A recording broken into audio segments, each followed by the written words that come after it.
Hello and welcome to Thursday's edition of Cracking the Cryptic, where we're going to be having a look at a brand new puzzle by Juggler today, otherwise known as Michael Lefkowitz, of course.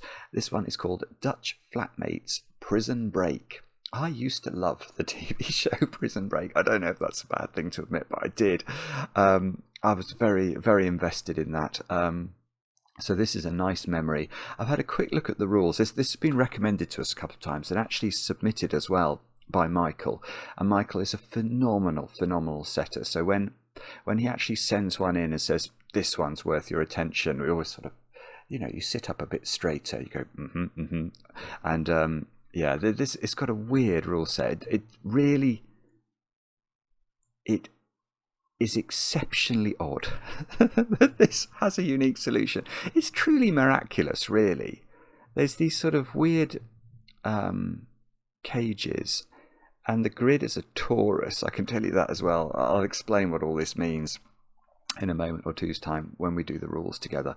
But I found it on Logic Masters Germany, and it only has 2 stars out of 5 for difficulty, so hopefully it's not as difficult as I fear it might be, having read the instructions. But we'll get to this in a moment or two's time. Now, actually, it's a lovely time to do a puzzle by Michael as well, because we have these new apps out at the moment. We're calling them worms, and it's a chance for us to showcase Sudokus by particular authors. So we've released 2 worms so far, one by Marty Sears and one by James Sinclair.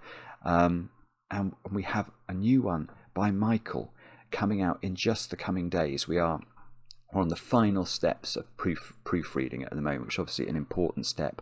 We got the final development build through last night from our app developer, so we're just sort of dotting the I's and crossing the T's, and hopefully that will be out next week. So do look out for it. A chance to solve many connected puzzles by the great Juggler. And there might be another worm out next week as well, but I'm not sure. I'm not certain about that one. So I'm less confident, so I won't mention it. Now, what else? Oh, I know what I should do. We should have a look at the Labours of Rostam, which is our monthly competition, running over on Patreon. Now, my computer keeps turning itself on and off at night, so I don't know if this is an up-to-date count or not. 1805 is the solvers of the first, 764 for the last. So let's Oh no, see, it's just reloaded itself. I don't like it when it does that, because I like to see the numbers tick up. But still phenomenal. Nearly 2,000 of our patrons have solved the first puzzle. That's phenomenal. Absolutely phenomenal. And well over 750 have solved all the puzzles, basically. Do get involved. There's still plenty of time left. Still 6 days left to solve just the 7 puzzles. Give yourself a chance to win the competition. And for those of you who are invested in how I'm getting on with last week's listener crossword, which is called Listen, actually, by Eck, I recorded another 50 minutes or so last night. So I've got 3 episodes of that to share with patrons as soon as I can, once the competition date has closed for that listener. And I am enjoying it so far, although it's a brutal puzzle. So that's another thing going on. Now, I've got birthdays to do as well. Let me look at my list of birthdays. I've got quite a few today. Actually, I'll start off with a big birthday. We can't ignore it today. It is our very own Mark's birthday. And it's a round number today. I probably won't thank me for telling you that. He said he wasn't bothered about it being a round number at all when I spoke to him earlier on. So anyway, happy birthday, Mark. I hope you get chocolate cake. Where do you normally go to the Hummingbird Bakery, don't you, for your cake? So I think Mark does very well for chocolate cake. Anyway, many happy returns, and I hope it's a good one, obviously. Next, we'll go to Zena. Zena, you turned 28 today, and I know this because your boyfriend Travis wrote to us and assured me that you will be having properly ratioed cake today. I love the phrase properly ratioed cake, and that it means something to all of us. Well, I think it does anyway. So Zena, many happy returns. Now, next, I'm going to say Maya. Maya, you have turned 18 today, and I know this not just from your boyfriend Charlie, who wrote in, but also I think from your little sister Leona. Now, there could be 2 Mayas turning 18 today, but I suspect it's the same one, because your little sister and Charlie both refer to the fact that you've got A-level results, I think, today. So I hope it's gone spectacularly well, obviously. I know that you love maths, and apparently you enjoy our videos. And I genuinely do believe that these videos, I think they're quite helpful for exams, because I suspect it might reduce our tendency to panic under stressful situations, because every day I get put in a marginally stressful situation, where you're faced with a puzzle and you don't really know how far you're going to be able to get with it, but just by sort of just forcing your brain to think, we can sometimes get to the end. So Maya, I hope it has gone brilliantly today. Let us know if you can. Love to hear if it's good news, and many happy returns. And I hope the cake is good, obviously. Now I'm jumping about a bit on my sheet here, so let me I mustn't miss anybody, must I? Oh, okay. So Jeff, you turned a secret age yesterday, and I am delighted to say happy birthday, firstly. Secondly, it's not my fault that this is a day late. Amanda wrote in, I think she's your bug, and she loves you very much, and she owes you cake. And but she only wrote in today, so I couldn't say happy birthday yesterday. Thank you, Amanda, for getting me off the hook there. And Jeff, I hope you had a brilliant day. Next, Joe, you have turned the big 50 today, and I know this because your partner Becky and friend Zoe wanted to wish you a happy birthday, and I got a picture of you and Tuppence the tortoise watching the channel. Here we go. Joe and Tuppence. I love the fact that poor tortoise. What must Tuppence make of it? But that is great. Absolutely great. And then finally, Jovan. It's your birthday today. Apparently cracking the cryptic got you back into Sudoku. I think variant Sudoku got a lot of us back into Sudoku. Once we discovered it exists, we realise what a brilliant hobby it can be. And then the only other thing I will mention is not a birthday, but it's a thank you to Eva for dropping me an email, because Eva has spotted a cracking the cryptic Easter egg in a new computer game that's out called Date Everything. I had a look at it because she sent a video, and there's basically it's a very strange game. You seem to be able to date objects around the house, but anyway, at some point in that there's a Sudoku that has to be solved, and Let's Get Cracking is used by the sort of the hunk in it, which well, that's about as far away from what goes on the channel, but it's the same words. Anyway, with that said and done, we'll move swiftly on and have a look at Dutch Flatmates Prison Break by Michael Lefkowitz. The rules are as follows. We have got normal Sudoku rules applying, so we've got to put the digits 1 to 9 once each in every row, every column, and every 3x3 box. The grid wraps around, so the top connects to the bottom and the left edge to the right edge, so it's going to operate like a donut. And yeah, I think that's going to be relevant for the other rules. It's not relevant for normal Sudoku. It doesn't really make any difference to that. Dutch CELLMATES. Every digit in the grid needs to have a digit at least 4 greater in the cell below it, or a digit that is at least 4 smaller in the cell above it. It may have both, but it doesn't need to have both. So if that square is a 6, what does that mean? I'm now going to have to read the rule again. Oh, okay, well, let's change that to 5. I was going to say if it was 6, I was thinking about what it could have here, but it could have nothing, because the digit below it needs to be at least 4 greater than it. So one option would be to have a 9 there, I think.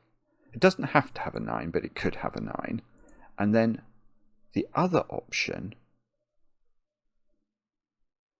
is to have a grid,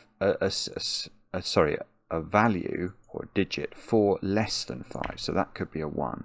Oh, that's weird. Let's do another number. So if that's a 3, okay, so this is interesting. So a 3 can't have a lower digit. So 3 is sort of forced to be one way, isn't it? I'm sorry if this is solving. I'm just trying to understand the instructions. But 3, it couldn't have a digit 4 smaller than it above it. So it would have to have a digit at least 4 greater than it below it. So I think this would be 7, 8, or 9 if this was 3. I think is what that rule. That's a very strange rule, by the way. That's what's happening. Now we've got killer cages. Cages chained to each other have the same sum. So those are the same value. Those 3 add up to that. And you can see there's little chains. Oh, and okay. And then those 2 add up to those 2. It's absolutely crazy. Michael is one of these people who is blessed with the most extraordinary imagination, as well as sort of sheer computational power. Do have a go. The way to play is to click the link under the video as usual, but now I get to play. Let's get cracking. I'm going to actually go back to my example there, because what that I think was showing me is that if you have any low digit in a cell, the only way it can meet the criteria is by having a high digit below it, isn't it? So if that is 1, 2, 3, or 4, 5 is a bit of a weird number. But let's just think about 1, 2, 3, 4. Firstly, 1, 2, 3, 4 have to be satisfied by a high digit below them, because they cannot have a digit sufficiently lower than them above them. Now, presumably that is symmetrical. So if this is 6, 7, 8, or 9, yeah, it can't have a digit that's 4 higher than it below it, even if it's 6. You can't write 10 in here. So 6, 7, 8, and 9 have to be satisfied by having a lower digit above them. Oh, okay, but 5 is it's queering the pitch, isn't it? Yeah, everything I've said is sort of true, but it's not quite what I was thinking was going on. I've just realised. Yeah, oh, 5 is doing horrible things. So I thought... Yeah, it is true. So 1, 2, 3, 4, you sort of can't satisfy by the digit above. This digit has to be 4 greater then, but it could be a 5. I was thinking maybe it would have to be 6, 7, 8, 9, but it doesn't. It could be a 5. If this is a 1, that could be a 5. That would work. And presumably, well, it is. That's how I just noticed it. If this was 6, 7, 8, or 9, that cannot be satisfied by the lower digit, so it's going to have to be satisfied by the higher digit, but then this could be 5 if this was 9. So 5 is doing a funny old job.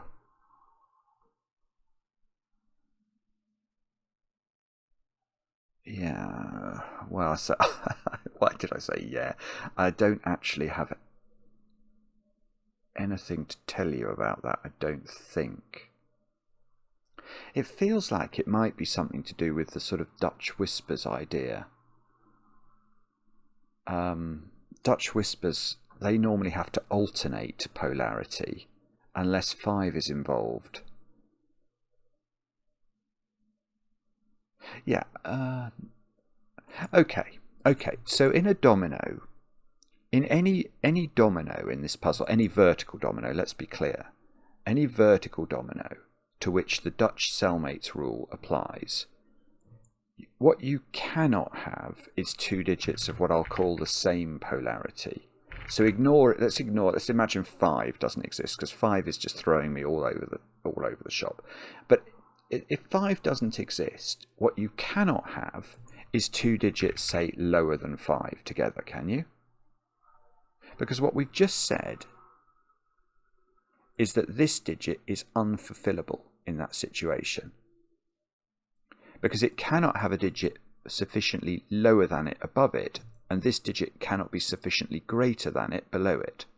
And similarly, although oppositely, it's really rather interesting. If you put 6, 7, 8, and 9 in a domino, then how do you fulfill the criteria for this one? So it works the other way round. This one can't have a digit here that's sufficiently lower than it, and can't have a digit here that's sufficiently higher than it. So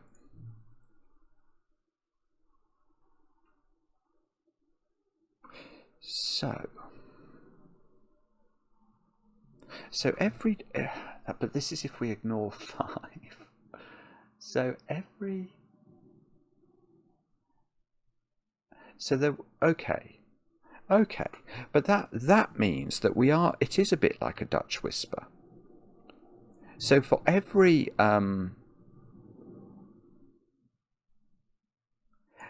sequence of digits in a column where there is no 5, we have just proved we will oscillate polarity. That's really interesting. Please don't joke about me at parties.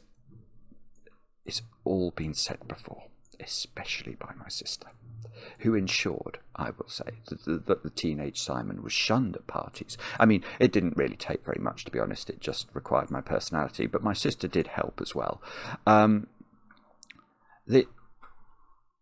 So imagine that string of digits has no 5 in it. Well, I think what we've just proved, because you can't have a domino that's either too high or too low, whatever the polarity of this is, let's say it's low, this will therefore be high, then in that domino that will be low, that will be high, etc., etc. So in any string within a column where there is no 5, we will oscillate polarity. But we will then hit a 5 somewhere.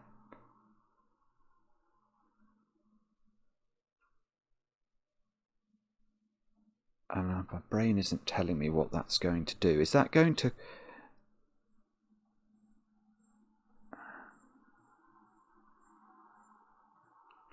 Yeah. Okay.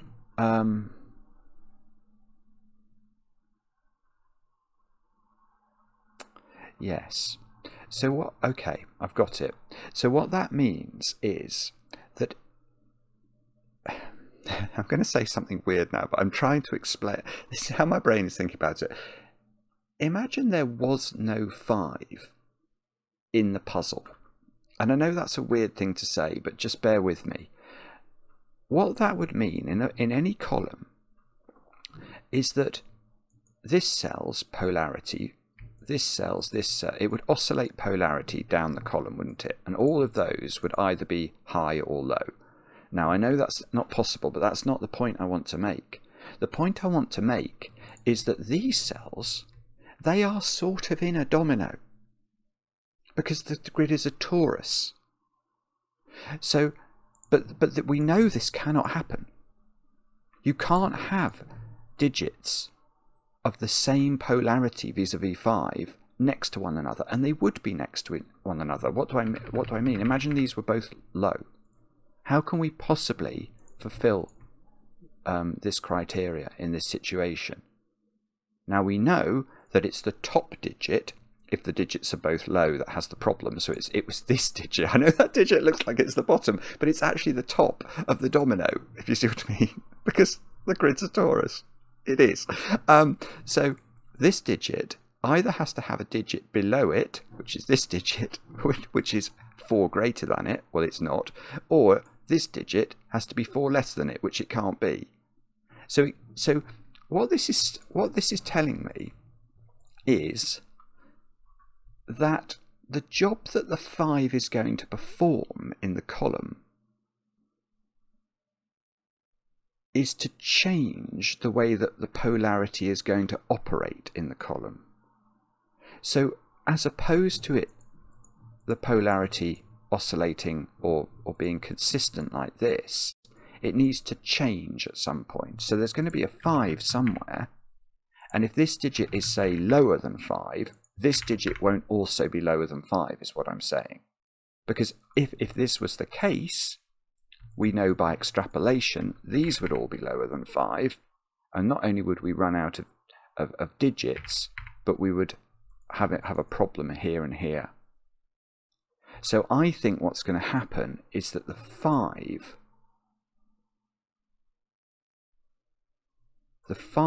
is going to be flanked. Yeah, because if the 5 is flanked by 1 and 9, is that the right way round? That might not be the right way round. Hang on, have I obeyed the rule for the 5? No, I haven't. The 5 has to have something greater than it below it, and less than it above it. So it would be this way round. But you can see here that, look at green now. Green is not all the same polarity, because these have different polarity, and therefore it can work. I think I might be able to, now I'm starting to think about this, I might be able to explain it differently. Let me just think about this. Let's just put the 5 in the column, somewhere in the column. Now, okay, what we know is that in any domino that doesn't involve a 5, we have 1 of each polarity. But we actually know more than that. We know from our earlier logic that the string of digits that goes from here through the top of the grid out here, this string of digits oscillates polarity, don't we? I think we've agreed that. That is definitely the case. Which implies that, let me go to a different tool, those digits are of 1 polarity. Let's use X's for the other ones, and these digits are of the other polarity. And that's necessary. That's necessarily the case, because we have proved that any string of digits without a 5 has to oscillate. Now look, we have an O and an X around the 5, which means that the digits around the 5 are of different polarity. So one of these is a 1, 2, 3, 4, and one of these is a 6, 7, 8, 9. And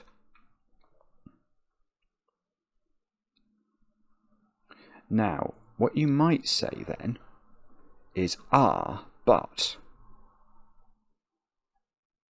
couldn't you just satisfy the 5 in one direction and sort of Harry Styles it? But I don't think that's right. Let's say that we satisfied the 5 above it. By the way, how is this a 2-star puzzle? What is going on? Is this obvious to everybody? Is everybody doing this just going, oh, he's talking nonsense? This is not. This is like really complicated. 5. So 5 either has to have a 1 above it. So let's put 1 above it. We then know that these squares would all be 2, 3. Oh, I want to just put 2, 3, and 4 into those. That's forced.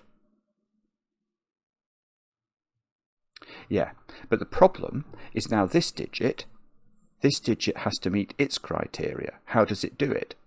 It hasn't got a digit. We know it's a high polarity, so it's a 6, 7, 8, or 9.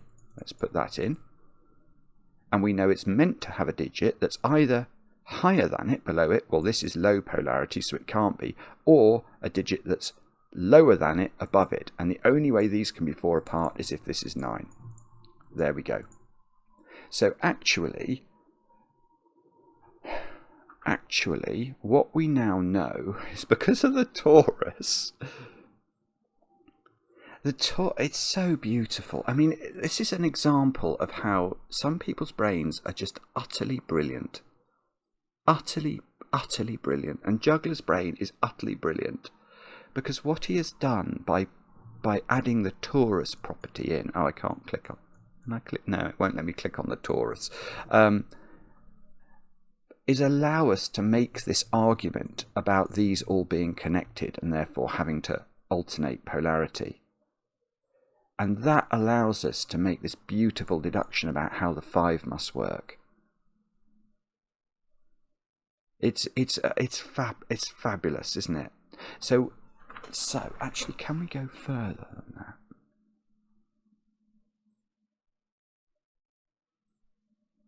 So I think we've now proved that every column is going to have a 1 on top of a 5 on top of a 9.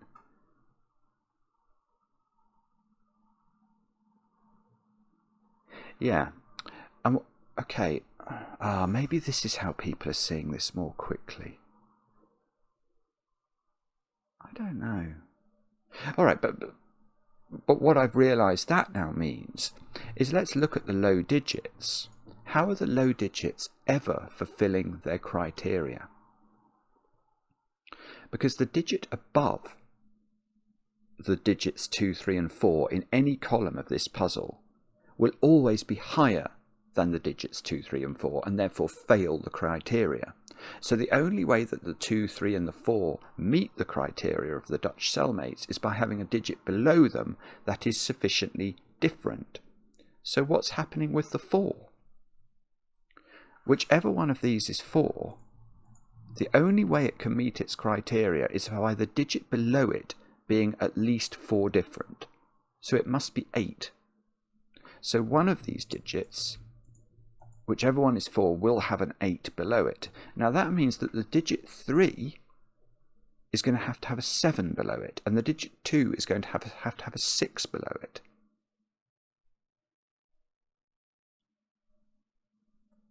Now, I'm wondering if maybe the reason this is 2 stars is that the whole grid is going to be a cycle. Like, does it have to be 1, 5, 9, I don't know, 4, 8, 3, 7, 2, 6, 1? Is that forced to be the shape of every single column in the grid, in which case the whole grid is like a slot machine? And every column is a cycle of every other column. That might be right, but I don't see why it's the case. I don't understand why, for example, this couldn't be 3, 7. In this example, why couldn't that be 3, 7?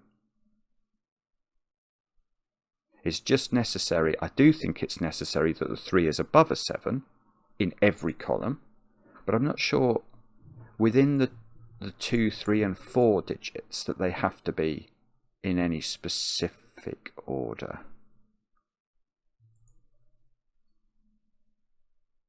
I don't think so. I'm not sure, but I'm not certain, but I don't think so. So now we know that in every column of this puzzle we put a 1 on top of a 5 on top of a 9. And now I've got to solve it. So presumably we start there, do we? So those 3 add up to that one. So that's at least a 6. Because these well, no, I was going to say these could be 1, 2, 3. They certainly can't be 1, 2, 3 because of what we've just discovered is that we're oscillating, other than when we go through a 5. So, is it possible for 5 to live in here? Because if it's not, this is going to be properly constrained. This would have to be 6, 1, 2, I think. And this adds up to 9. So that's the first question, is are we putting 1, 5, 9 anywhere near this cage? Well, the 5 isn't there, is it? Because that's going to have a 9 beneath it. And this is going to have to be a 14 plus whatever this digit is. That's not going to work. Same is true if that's 5. What if this was 5, though? That might be the way we can do it. So we go 1, 5. No, that doesn't work. Although these two add up to small enough, we know that once we get out of the 1, 5, 9 triple in any column, we're oscillating. So this digit would be high. It would be 6, 7 or 8 actually. And now this is adding up to a double-digit number again. So we could Right, I've got it.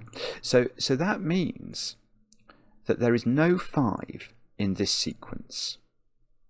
So we know we're oscillating within this sequence between numbers that don't involve 5. So we're going to have a 1, 2, 3, 4, then a 6, 7, 8, 9, then a 1, 2, 3, 4, etc. Well, what we can say there is it's not possible for those two to be from 6, 7, 8, 9, is it? Because then we're going to be adding up to at least 14. And this is only 6, 7, 8, or 9. So this is the middly digit that we're oscillating. And how can we keep this down to a single digit total?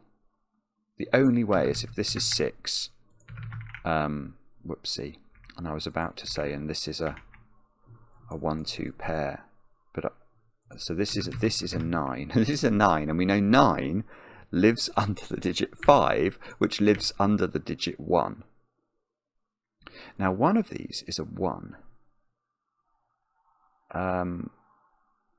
Yeah, but that can't be a 1 because then I meant to go 1, 5, 9, so that must be 1, 1, 5, 9, 2. And hang on. Oh no, that's worked, hasn't it? I was about to say, but 2 has to sit on top of 6, but 2 does sit on top of 6, so that's fine. But what we can do now is oscillate. So that digit has to be 3 or 4. That digit has to be 3 or 4 through the torus. Or I mean, we could look at it from coming down from the 9. That's 7 or 8. That's 7 or 8. Okay, we can do the same here. So that is 7 or 8. Can't be 6 by Sudoku. That's 6, 7 or 8. That's 6, 7 or 8. This is 3 or 4. This is 2, 3 or 4. This is 2, 3 or 4. And now I don't know what to do. I mean, okay, my overwhelming emotion here. It's one of absolutely. It's one of. I'm just appalled. I'm appalled that anybody could look at this puzzle and just think. I mean, you know, it's absolutely beautiful. But it's taken me half an hour to think through how to fill in a bit of 2 columns, and yet apparently this isn't even average difficulty nowadays. What is going on? I don't know what to do. I'm sorry. I'm sure that I'm sure there are obvious things to do. So, okay. Where do I put... Oh, Maverick's about to fly over. Wherever I put 5 in this column, I've got to be a bit careful about it. Like, 5 can't go here, because it's going to have a 9 below it. So 5's... And 5 can't go there. I see. So 5 can't go here, because it's going to have a 1 above it. So 5 is in one of 2 places in box 5, which means that 1 we know is above it, 9 is below it. Can that really be a 1? Hang on. If that's a 1, 1, 1, 5, 9, 1, 5, 9. Maybe it can. I don't know. 1 is in one of those cells, and we know 1 always lives on top of 5, which always lives on top of 9. So we can sort of get a bit done here. 9 is now in one of those by Sudoku from our pencil marks. Now 9 sits beneath 5, sits beneath 1. So 1 is in one of those. Oh, this is really weird. Now there's a 5 in one of those, which means there's a 9 in one of those, which means there's a 9 in one of those, 5 in one of those, 1 in one of those, 5 in one of these, which means 1 in one of those. Through the torus, 9 in one of these, 9 in one of these, 5 in one of those, 1 in one of these. I mean, this is weird. This is weird. So Okay, that's beautiful. Now this one is perfect. Because I don't really understand what's happened here, but when I looked at this before, I thought I could have 159, 159. But now this does not seem to be a valid position for 1. And the reason must be something to do with the logic we've just done with all of the pencil marks we've just put in. But this cannot be a 1 now, because that would force this to be a 1, which is going to make everything illegal. So that's not a 1. Therefore, this is a 1. So that's a 5. That's a 9. That's not 5, 9. This isn't 1.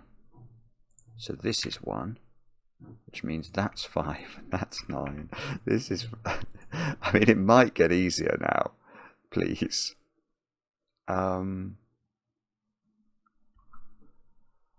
Okay. So, I don't know what I'm meant to do with this. Is this in any way... Oh, I suppose that can't be 9 anymore, can it? Because if that's 9, that's 9, and that's going to break there. So that's not 9. So we can delete 9, 5, and 1 from that selection. That is impossible. But it does still look like there's 2 possible cycles of 159 in column 7. And 3 possible cycles. So if this is 159, then these would add up to 6. But what would that mean? Would it mean anything? It would obviously mean this couldn't be a 9.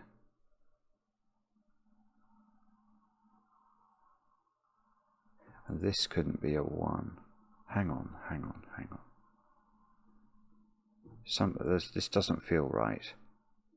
There's something wrong with this.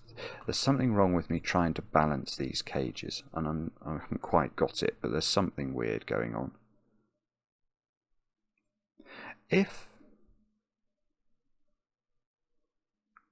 Yeah, okay. I think what you have to do here is to look at column 1. And you have to say, either the 1 in column 1 is here, or it's here. Now, that means that there is a 1 or a 9 in this cage. But if there is a 1 in it, which would be here, there is not a 5 in it. So it can't add up to 6. Because if this is 1, it's 159 like this. And if there's a 9 in it, it definitely can't add up to 6.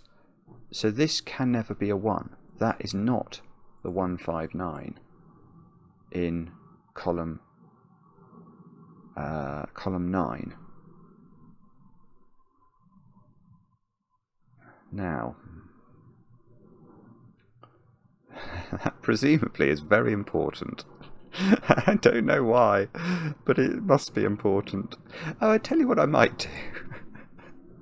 I might continue doing my shadings. Those have all got to be high. 6, 7, 8. So this is 2, 3, 4, 2, 3, 4, 2, 3, 4. I can get rid of 2 from that one. So if that's 2, 3, 4, I see, it's easier. Yeah, what I had to do was to shade this column and then use the fact that I get the polarity of this digit look. Now, I mean, there's no way that this can be a 1 now, because remember that the only place the polarity is inconsistent is across the 159 triple. So if this is a 1, that needs to be high, and it's definitely not. So the 159 in column 7 is where I've just placed it. Which means something presumably fairly profound. So that's 2, 3, or 4. That's 2, 3, or 4. That's 6, 7, 8. 6, 7, 8. 6, 7, 8.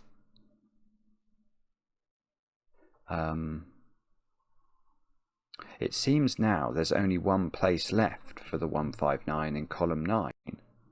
I need to put them in. and they seem to have to be here.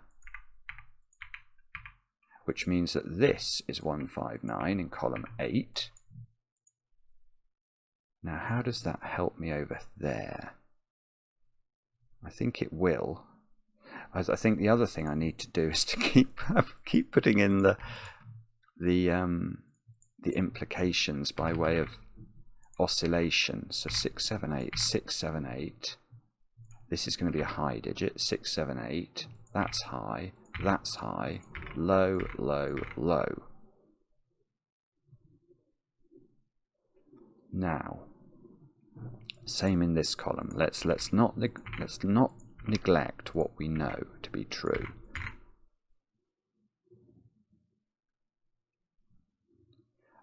I think well, no, hang on. Let's be careful, Simon. Let's be very careful. It must be this cage somehow. Or, oh no, it's not. It's not. Look, I've got 2 high digits there. So that's a 7-8 pair. That's got to be a 6. Now 6 is meant to, I was about to say it's got to be on top of 2, but no, it's got to be underneath 2, doesn't it? The 2 always has to have a friend that's a 6. So this is not 2, this is not 2. I've got a 6, 7, oh yeah, look. I've got a 6, 7, 8 triple in this row. So these squares are from 1, 3 and 4. I've got a 2, 3, 4 triple in, oh, and that's not a 6, look. So these are from 5, 7 and 8. Yeah, that makes sense though, doesn't it? Because there's going to be like a 1, 5, 9 in one position, and then a 3 or a 4 on top of its friend, the 7 or the 8, in the other position. 3 or 4 is never on top of 6. That is something that we have learned. 2 is the only thing that sits on top of 6.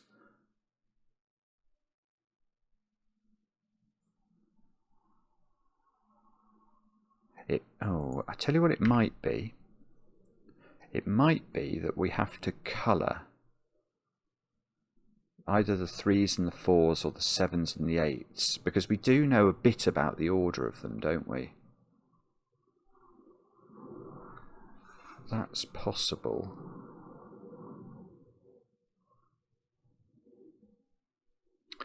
Right. See this domino here? That is not a 3-7 pair, because 3 and 7 add up to 10. And I know in column 1 that this either has 9 or 1 in it, but not both. So there's no way this adds up to 10. So this can't add up to 10. So this is either 2 on top of 6 and it adds up to 8, which would stop this being a 9, or it's 4 on top of 8, which is 12. So that would, okay, so it's either 9 on top of 3, that's one option.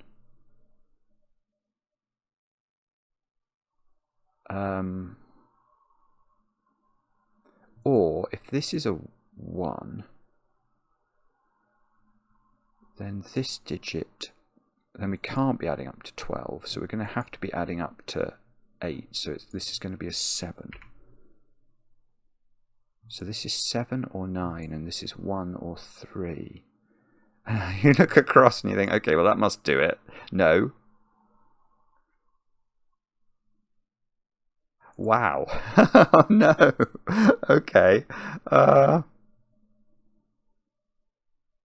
Okay, I'm going to try colouring then. So those two are the same.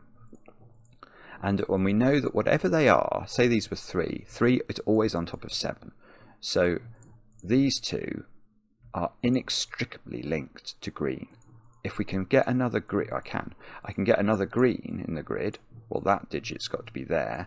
That must be on top of orange. So that is really useful straight away. That has to be an orange. No, I was about to say something that's not true, so I won't say that. So this one will make pink. We'll make that one blue. Right, okay, so yeah, that's quite good. Where's blue in this box now? Blue is not orange, and it's quite a high digit, so I think it's there. So if that's blue, that's not 6. So this is a 7-8 pair, and that is helpful because now this digit is 6 by Sudoku, and 6 always sits underneath a 2, so this adds up to 8, which means there's no 9 in this cage. So this is 7, that's 1, 5, 9, this is 1, 5, 9. 2 stars. I mean, what? It's just absolutely absurd. We can probably do more colouring if we need to, but no, we don't, because that being 7 has made that digit 8, and we know 8 always sits under 4. So the green digits are 3, the orange digits are 7. This is now 4, which we know sits on top of 8. So now I've got a 6, 7 pair. This is 8, so this is 4. This is 3, which sits on top of 7. This is 4, which sits on top of 8 through the torus. This is now 7 by Sudoku, sits under 3, 6 sits under 2, 4 sits on top of 8. I mean, okay, I can accept that if you do get to this point, it is slightly easier to fill it in. He says, having now ground to a halt again. But I'm not having that it was not easy to get to this point. It really wasn't. That's 3, so that's got to be 4 on top of 8, 7, 3, 4 on top of 8, 2 on top of 6. Okay, and breathe. So 6 is always underneath 2. So this is 3 and it's on top of 7. And now this digit is a 2, which always lives on top of 6. The fact it works through the torus is really rather beautiful, isn't it? It's a crazy puzzle, this 3, which is on top of 7. That's a 2, which is on top of 6. And if we haven't made a ricket, that's... Oh, no, we have made a ricket, have we? Oh no, please don't have made it. No, 3, it looks good. It looks good. That looks okay. Let's see. Yes. Okay, it's had a lot of souls very quickly. I'm not surprised. It's a brilliant puzzle. It is a brilliant puzzle. A complete miracle. A prison break miracle. What was the guy's name? Michael. Michael, and his brother's name was Lincoln, I want to say. Is that wrong? Oh, I don't know. And Teabag, that was a character, wasn't it? Anyway, we have escaped from the prison. We have broken out. It was not easy. I mean, that was much harder than anything they had to do in Prison Break. If they'd been faced with that, they'd never have got out. There, I've said it. Let me know in the comments how you got on. I enjoy the comments, especially when they're kind. And we'll be back later with another edition of Cracking the Cryptic.